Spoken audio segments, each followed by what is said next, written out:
Hey guys how are you all. स्वागत है आप सभी का आपके अपने चैनल एग्जाम वाला 247 के अंतर्गत।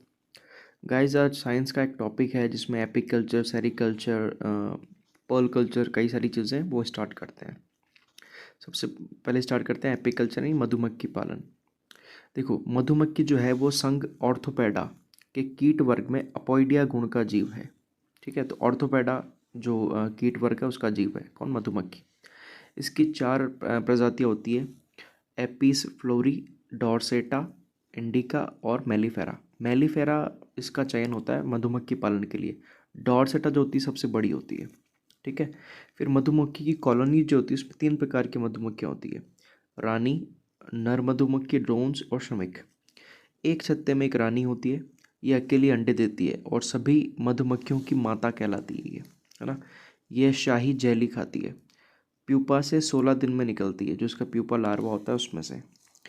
फिर होती है नर मधुमक्खी। यह अनिषेक जनन द्वारा 24 डेज में डेवलप होती है। अनिषेक जनन, है ना। रानी मधुमक्खी से छोटी होती है। यह रानी मधुमक्खी को निषेचित कौन करता है? नर मधुमक्खी। फिर होती है श्रमिक मधुमक्खी। ये सबसे छोटी होती है, वह सक्रिय भी ये होती है। ये क्या है? ये 11 दिन में, नहीं 21 दिन में डेवलप होती है। रानी के अंडों से वह 16 हफ्ते तक जीवित रहती है। ये निश्चित अंडों से होती है ना। श्रमिक मधुमक्खी में विषयुक्त डंक होता है, तो डंक कौन मारती है? श्रमिक वाली। फिर देखो, रानी मक्खी छत्ते से एक बार उड़ान भरती है, वह नर मक्खी उसको जीवन काल के लिए शुक्राणु प्रदान करता है। हाँ, इसके बाद नर मक्खी मर जाती है। रानी मक्खी दो प्रकार के अंडे देती है: निषेचित और अनिषेचित। निषेचित अंडे जिससे श्रमिक और रानी मक्खी बनते हैं, है ना। तो जिन अंडों को रॉयल जेली पदार्थ मिलता है जो खाते हैं वो तो रानी मक्खी बन जाते हैं, और जिनको नहीं मिलता वो श्रमिक बनते हैं।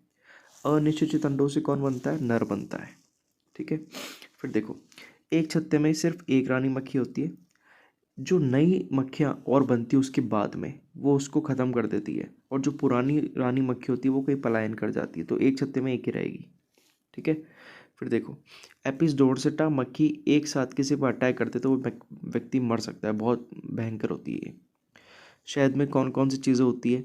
शहद में होता है ग्लूकोज, फ्रक्टोज, सुक्रोज, खनिज लवण, कई सारी चीज़ें होते हैं। फिर मधुमक्खी का जहर एसिडिक होता है, जो मेलेनिन, हिस्टामिन, अन्य जैविक एमीन होते हैं जो जलन पैदा करते हैं, उन कारण होता है। फिर देखो, इसका बहाव काल क्या है ना। देखो, ये बहाव काल किसको कहते हैं? जब मधुमक्खी मकरंद और पराग इकट्ठा करती है उस काल को क्या कहते हैं? बहाव काल कहा जाता है। क्या कहते हैं उसको? बहाव काल। फिर है वृंदन, पुनरुत्पादन। एक प्राकृतिक घटना है जिसमें मधुमक्खी की गतिविधि एक स्थान से दूसरे स्थान पर होती है, उसको कहते हैं वृंदन। भारत में तीन प्रकार के छत्ते लगाए जाते हैं, बनाए जाते हैं। एक है न्यूटन, लैंगस्ट्रॉथ और जियोलिकोट। ठीक है, ये तीन प्रकार के छत्ते लगाए जाते हैं। मधुमक्खी के विष में प्रतिजैविक औषधि का गुण होता है, ये एपिटाक्सिन के कारण होता है। ये, है ना, एक पदार्थ पाया जाता है एपिटाक्सिन, उसके कारण उसमें एंटी बायोटिक का गुण होता है। शहद में कौन कौन से एसिड होते हैं? एस्कॉर्बिक, पैंथोथेनिक, थायमीन, राइबोफ्लेविन, ये सारे हैं। एस्कॉर्बिक तो विटामिन सी हो गया, पैंथोथेनिक B5 हो गया, थायमीन विटामिन बी हो गया, और राइबोफ्लेविन B2 हो गया। ठीक है, मधुमक्खी में रोग कौन सा होता है और उसके रोग कारक कौन से हैं? नौसेमा रोग होता है, रोग कारक है इसका नौसेमा एपिस। फिर क्या है? अमीबा रोग, इसका है मेलिफेरा या वालेम्फिया, ये इसका रोग कारक है। ब्रूड फाउल रोग, सिजोमाइसिटीज, ये रोग कारक है। ठीक है, चलो। सूचना प्रसारण के लिए डांस लैंग्वेज यूज करती मधुमक्खी, जिसकी व्याख्या की थी कार्ल वॉन फ्रिश ने। ठीक है, उसने व्याख्या की थी। फिर आता है रेशम कीट पालन। तो रेशम कीट जो है वो बॉम्बिकस मोराई कहलाता है। ये शहतूत के पत्तों पर रहता है और रेशम कीट प्रोड्यूस करता है। भारत में एक वर्ष में 2 से 7 पीढ़ी तैयार की जाती है। सबसे देखो स्टेप्स लिख रखे हैं मैंने ना। अंडे से लार्वा का बाहर आना, जो बाहर आता है वो कैटरपिलर कहलाता है, जो रेंगता रहता है ना वो। वयस्क रेशम कीट 2.5 सेंटीमीटर का होता है, इसका निषेचन आंतरिक होता है। मादा 400-500 अंडे देती है। ठीक है, फिर मादा द्वारा स्त्रावित एक जिलेटिनी रस से जो अंडे हैं वो चिपके रहते हैं पत्तियों पर, है ना। फिर देखो, 10 दिन की इसकी उष्मायन विधि के बाद अंडे से इल्ली लार्वा निकलता है। जो लार्वा निकलता है ना, आपने देखा होगा कई बार, चिपचिपा सा होता है, ठीक है। वो क्या होता है, ये शहतूत की पत्तियां खाता रहता है और इंस्टा लार्वा में बदल जाता है। इसमें रेशम ग्रंथि बन जाती है। थोड़े दिन बाद ये इंस्टा लार्वा में बदल जाता है जिसमें रेशम ग्रंथि होती है। वह प्यूपीकरण प्रारंभ कर देता है। प्यूपीकरण का मतलब है वो रेशम प्रोड्यूस करना प्रारंभ कर देता है। फिर कोकून के अंदर बंद निष्क्रिय लावा प्यूपा कहलाता है ना। कोकून के अंदर बंद होता है ये। इसका भार, कोकून का भार 1.8 से 2.2 ग्राम होता है। कोकून का भीतरी भाग फाइब्रिन और बाहरी भाग सेरिसिन प्रोटीन का बना होता है। अंदर तो फाइब्रिन और बाहर में सेरिसिन प्रोटीन होता है। फिर क्या है, रेशम ग्रंथि से तरल पदार्थ निकलता है जो वायु के संपर्क में आते ही रेशम के धागे में बदल जाता है। उसमें क्या होता है, ये धागा लार्वा के शरीर के चारों ओर लिपटा रहता है जिससे कोकून का निर्माण होता है, ठीक है। तो कोकून का निर्माण क्या होता है, जो लार्वा होता है ना, वो प्यूपीकरण मतलब जो वो रस स्त्रावित कर रहा है, उस रस स्त्रावित करने से धागा बन रहा है, वो धागा उसके चारों ओर लपट रहा है। फिर क्या होता है इसमें, देखो, प्रत्येक कोकून को बनने में 3 दिन लगते हैं। हर कोकून में 1000 से 1200 मीटर लंबा धागा होता है, मतलब कितना, लगभग 1 किलोमीटर। कोकून अवस्था 10 से 12 दिन की होती है। 10 से 12 दिन वो कोकून में रहता है ना। लेकिन क्या है कि इस जब तक रहेगा ना 10-12 दिन तक, उसके बाद वयस्क बाहर आ जाता है। उसके बाद वो धागा कोई काम का नहीं रहता, है ना। इसलिए 8-10 दिन के कोकून का चयन किया जाता है और उसको गर्म पानी में डालकर जीव को मार देते हैं, उसका धागा ले लेते हैं। रेलिंग विधि से कच्चा रेशम प्राप्त किया जाता है। रेशम के कीड़े के अनुसार 4 प्रकार का रेशम होता है। सबसे पहला शहतूत रेशम, इसकी क्वालिटी सबसे बढ़िया होती है। फिर होता है टसर रेशम, ये एंथेरिया पेफिया कैटरपिलर द्वारा प्राप्त होता है। ये अर्जुन ओक साल के वृक्ष पे पाया जाता है। ये तांबे के कॉपर कलर का होता है। ईरी रेशम, ये फिलोसोमिया रेसिनी या एटाकस रेसिनी द्वारा बनता है, जो अरंडी के पेड़ पर पलता है। ये सफ़ेद रंग का होता है। मूंगा रेशम एंथेरिया एसामेनेसिस, ये पीले रंग का होता है। तो ये रेशम के कुछ प्रकार थे। फिर देखते हैं मोती पालन। मोती पालन कुछ भी नहीं है, कृत्रिम रूप से सीपियों को पालकर उनसे मोती प्राप्त करना मोती संवर्धन कहलाता है। जनरली अक्टूबर दिसंबर सर्दियों के महीने में ये किया जाता है। ऑयस्टर जैसे मॉलस्क जो होते हैं, जो उसका प्राणी वर्ग है, वो मोती बनाता है। मोती में कैल्शियम कार्बोनेट होता है जो एर्गोनाइट व कैल्साइट के रूप में उपस्थित, मतलब सबसे ज़्यादा क्या होता है, कैल्शियम कार्बोनेट 90% होता है, ठीक है। मोती के प्रकार हैं कैविटी, गोनट मोती, मेंटल टिश्यू। मेंटल टिश्यू है, इसका उपयोग खाने में भी किया जाता है, च्यवनप्राश में इसको डाला जाता है, ठीक है। फिर देखो मत्स्य पालन। मत्स्य पालन में क्या क्या है, राष्ट्रीय मत्स्य आनुवांशिक संसाधन ब्यूरो यूपी प्रयागराज में इस्टेब्लिश हुआ 83 में, ठीक है। मत्स्य पालन जो है वो मत्स्य पालन या मात्स्यिकी कहलाता है।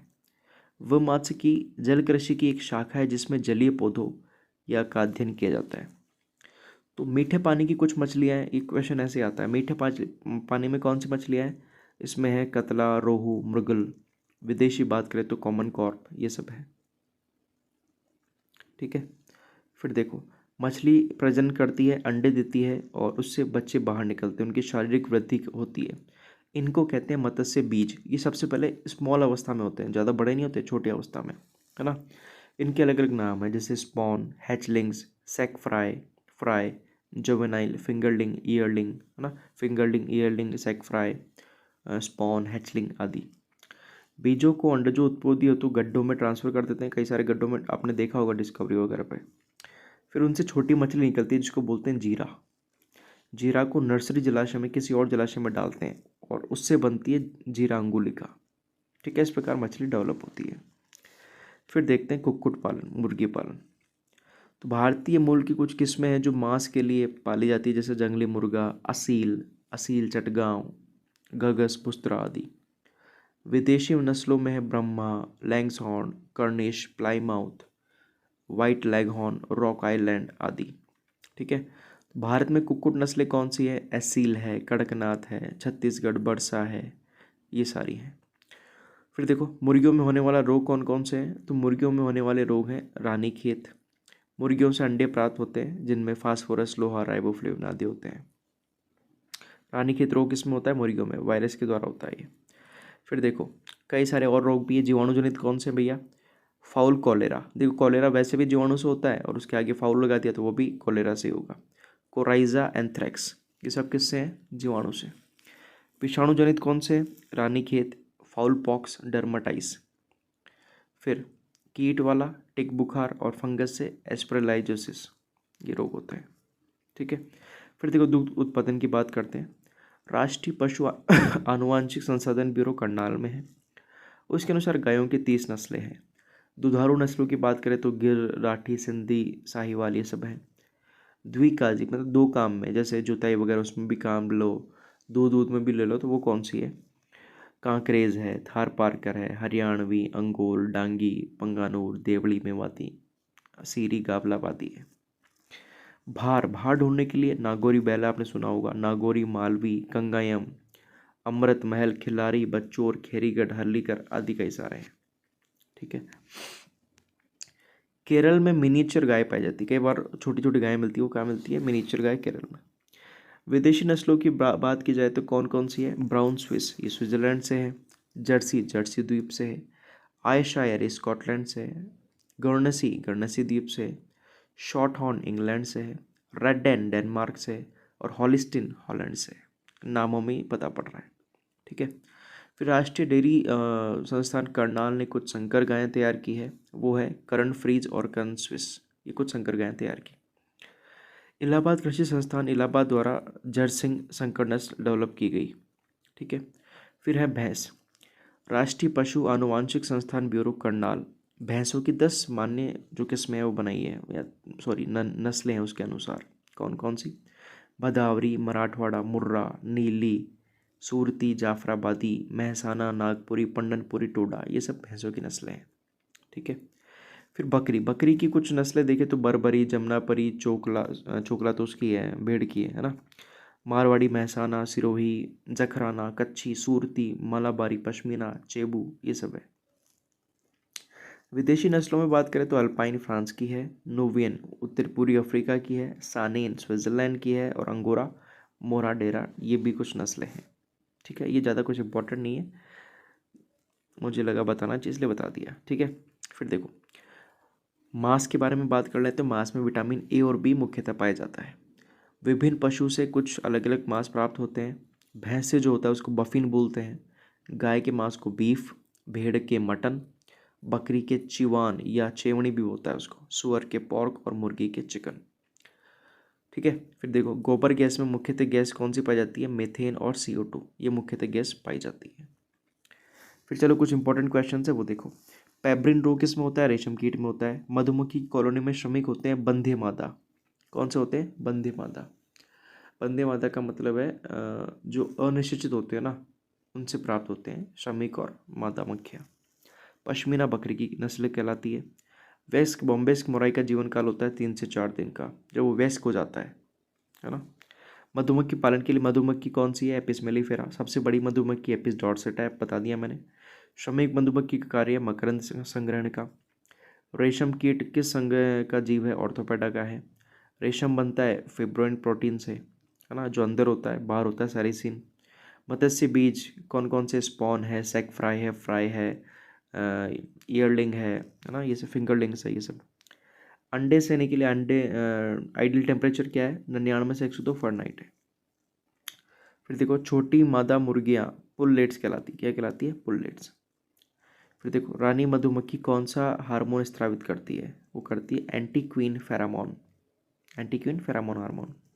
पूंछ हिलाकर नृत्य करने वाली मधुमक्खी कौन सी है? यह है स्काउट बी। कौन सी बी है? Scout bee. ठीक है। तो ये था आपसे आपका इस टॉपिक से संबंधित क्वेश्चंस। आई होप सारे के सारे क्लियर हो जाएंगे, इसमें कोई प्रॉब्लम नहीं आएगी। ठीक है। धन्यवाद, मिलते हैं आपसे नेक्स्ट वीडियो में।